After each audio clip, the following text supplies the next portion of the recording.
Acabou?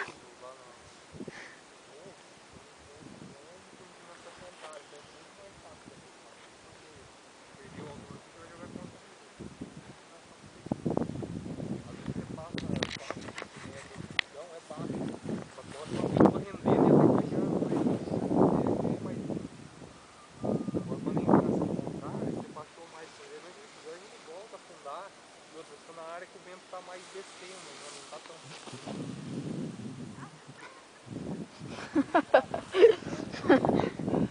Eu filmei. Filmou, Léo? Filmei, eu acho que saiu no vídeo.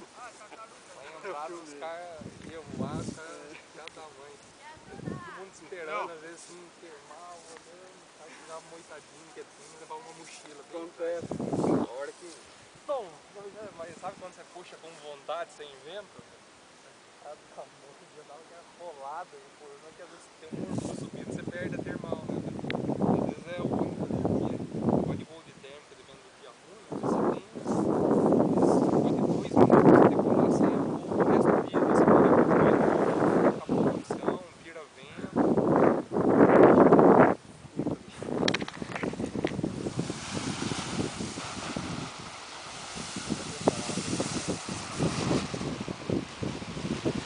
Eita! Ah, tá caindo de mim o bagulho.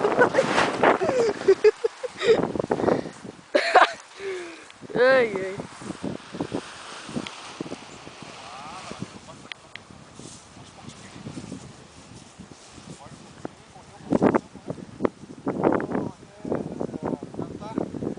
Porra, ele foi rápido.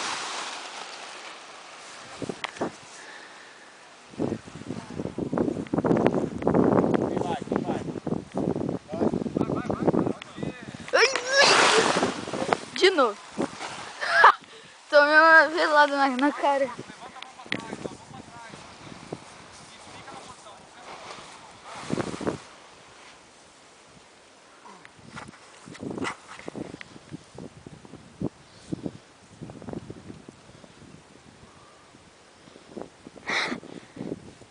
Esse bichinho parar na cabeça.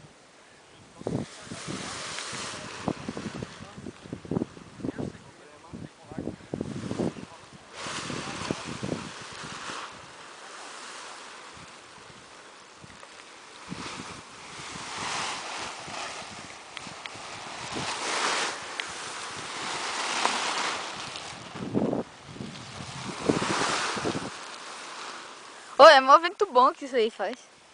É mó gostoso. Puxa o meio dela pra mim.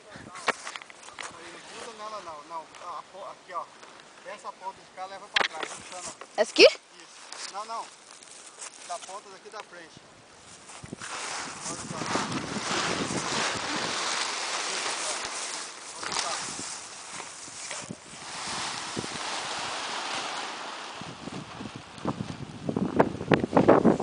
só. Aê!